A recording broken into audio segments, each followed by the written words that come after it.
So meron tayo nakabili sa ating EcoSport na pambiyahe na ni Sir to kung saan.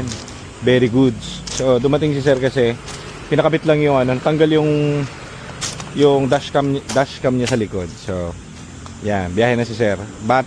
Batangas niya 700, balikan Manila. So yan, dumi-dumi dahil pambiyahin niya to sa family ngayong summer. Okay, very goods. Dumi.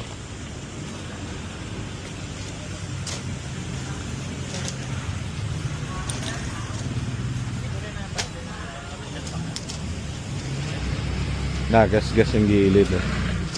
Ito. Ayos. Dumi.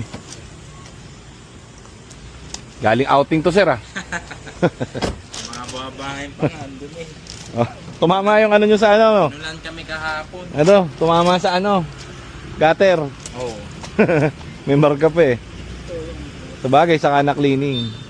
Naputol kasi yung ano ni Sir, yung wire, pinalitan natin ng ano. Okay na yan, Sir, goods na yan.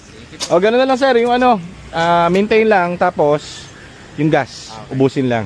Drain ko yung gas. Tapos kung lalabas yung misfire, balik nyo lang dito, kami bahala. Okay, Sir. Sir, thank you. Ingat, ingat. Buksan mo na kayo din. Ano, Sir? Payment. Ba't na 200? Sige po. Thank you. Okay, Sir, ingat.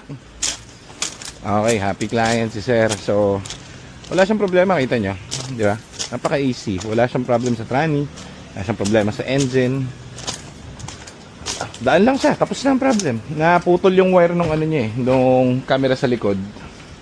So, pinakabit niya lang. Lalayo ng biyahe niya. Tuwan-tuwa raw yung family niya kasi ano ba tawag dito? Biyahe sila ng biyahe ngayong summer. So, next naman nila is Ilocos. So, ngayon din, this summer din. So, pinakabit niya lang yung camera. Thank you, Sir. Salamat. Thank you very much.